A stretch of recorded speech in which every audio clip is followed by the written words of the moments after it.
Instituti Kombëtar i Trashëgimisë Kulturore ka sjellë në vëmendje thërret e MYFB-ut Lipohovës si një shembull i shkëlqyer restaurimit të trashëgimisë kulturore. Ky projekt synon ndërhyrje konservuese në xhatinë e objektit me qëllim mbrojtjen dhe parandalimin e degradimeve në këtë pasuri kulturore. Në sajt të këtyre ndërhyrjeve kjo ndërtesë kthehej qytetit si një atraksion i shtuar turistik. Thërret e MYFB Lipohovës ndodhen në qendër të qytetit të Lipohovës. Ato ndodhen në krahun e majit të bulevardit kryesor përballë sheshit Avni Rustemi, të cilat janë shpallur monument kulture, kategoria e dytë dhe janë ndërtuar në vitet 30 të shekullit të kaluar. MYFB Lipohova, diplomati i njohur i Perandorisë Osmane dhe krijuesi i diplomacisë shqiptare, ishte teknicieni që kontribuoi në ngritjen e bankës dhe monedhës kombëtare. Me emrin e tij janë të lidhura shumë aktivitete politike të paraluftës së dytë botërore. Për Eqerem Bejvlorën, ai ishte një burr me cilësi dhe me kulturë të madhe, ndërsa për Sefi Vllamasin vetëm një mbështetës më shumë i italianëve.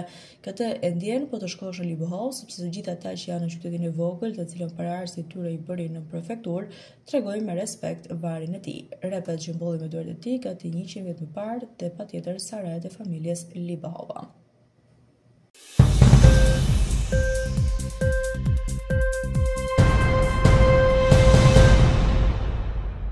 Në Shqipëri, u mbyllën të martën regjistrimet pranë Komisionit Qendror të Zgjedhjeve për emigrantët që dëshirojnë të marrin pjesë në zgjedhjet e përgjithshme të 11 majit. Nga fillimi i janarit e deri mëdje u regjistruan 234.000 zgjedhës nga jashtë vendit, ndërsa 43.000 të tjerë ju refuzuar kërkesa për pasaktësi në dokumenta. Ekspertë të pavarur dhe me përvojë në vëzhgimin e proceseve zgjedhore pohojnë se votimi i shqiptarëve nga jashtë në arritjen më në fund të një standardi e një të drejtë qytetare, por kjo do të mbetet për të parë se si do të procedohet në zgjedhjet e 11 majit. Shifrat i kanë dhe ato të dy anët e medaljes. Nga një anë, 234.000 votuesit nga jashtë regjistruar janë më shumë se dy fishi i parashikimeve fillestare, por nga ana tjetër ato përbëjnë vetëm 15-20% të zgjedhësve shqiptarë që jetojnë jashtë vendit. Në koalicionin për reforma, integrim dhe institucionet e konsoliduara, ekspertët besojnë se vota e shqiptarëve që jetojnë jashtë vendit do të ndikojnë afro 20 mandate të kuvendit të ri në 12 qarqet e vendit.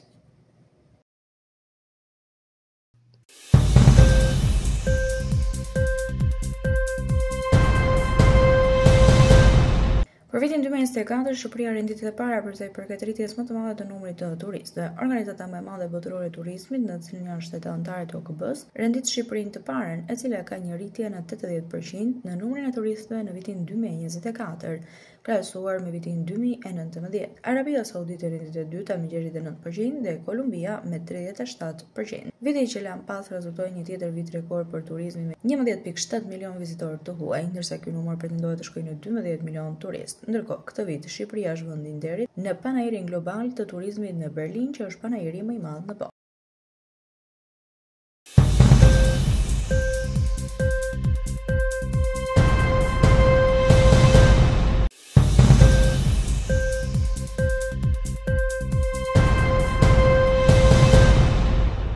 Presidenti Donald Trump ka lëshuar atë që quhen për lajmërimin e fundit të Hamasit për të liruar të gjitha pengjet e mbetura në Gazë.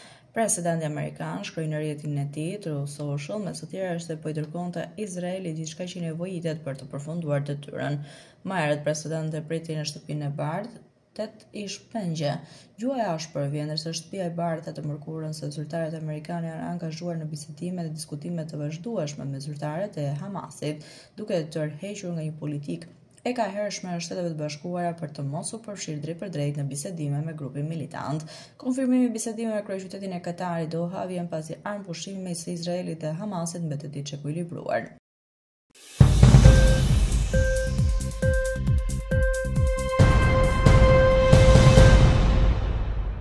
Parë në më shumë se 5 dekada një ciklon tropikal është në rrugën për të goditur bregun lindor të Australisë. Cikloni Alfred, i cili po lëviz kadal, po i ofroi qytetit të Brisbane dhe zonës turistike të Gold Coast, duke sjellë me vete rreziqe të mëdha nga shirat e rrëmbyeshëm, erat e forta dhe përmbytjet.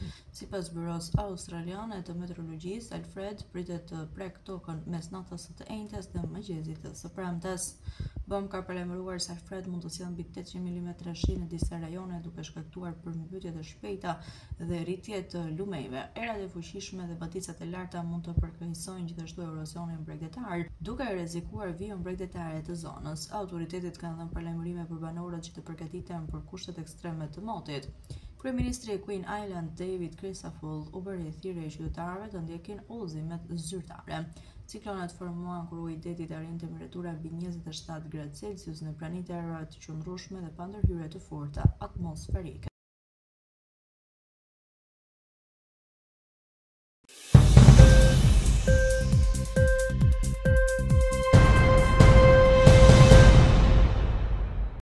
Një incident i rëndë është regjistruar në mbrëmjen e kaluar në Bari të Italisë, ku një godinë është shpallur prej disa muajsh e pabanueshme u shëm totalisht.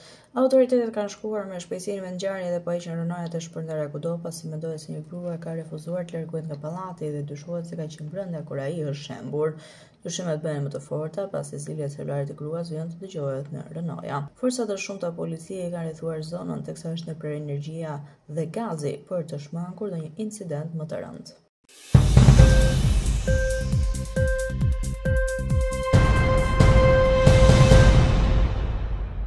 Icebergu më i madh në botë, A23A, është zhytur në ujërat e cekta pranë Gjorgjis Jugore, një ishull i largët britanike në Atlantikut Jugor, shtëpia e miliona pinguinëve dhe fokave. Icebergu, i cili është afërsisht dyfishi i madhësisë së Londrës së Madhe, duket se është bllokuar dhe pritet të shpërthejë përgjatë brigjeve jugperëndimore të ishullit. Peshqatarët janë të shqetësuar se mund të duhet të lundrojnë nëpër copa masive akulli, duke penguar potencialisht ushqimin e pinguinëve në zonë. Megjithatë, shkencëtarët e Antarktidës thonë se akulli përmban një pasuri të lëndëve ushqyesa, edhe kur shkrihet mund të shkaktojë një rritje në jetën dentare.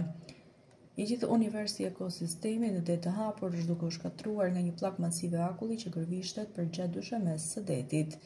E kapur në një vorbull gjigande në pranverë, akullaja filloi të lëvizte drejt veriut. Në një studim shkencor, sipërfaqja A23A ishte rreth 4000 km2 dhe trashësia e saj rreth 400 metra.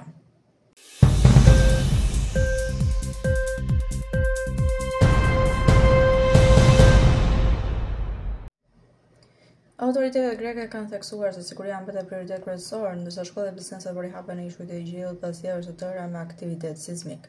Tërmetet, shumica me magnitudë të vogël, janë regjistruar pranë ishullit vulkanik të Santorinit, duke shkaktuar largimin e mijëra banorëve dhe turistëve nga ky ishull, përfshirë këtu Amorgos dhe Anafi, por me rënien graduale të aktivitetit sismik, shumë prej tyre po kthehen përpara sezonit turistik të verës. Ministria greke e turizmit, Olga Kefalogiani, konfirmoi nga panajiri ndërkombëtar i turizmit në Berlin se Greqia është e gatshme të mirëpresë vizitorët këtë vit, duke marrë masa të veçanta sigurie. Kryebashkiaku i Santorinit, Nikos Zorzos, tha se mijëra njerëz janë kthyer në ishull dhe bëri thirrje për ndihmë nga qeveria në menaxhimin e rrezikut. Ai analizoi nevojën për parandalimin e rrëshqitjeve të thellë dhe riparimin e karteve mbrojtëse në zonat e rrezikuara.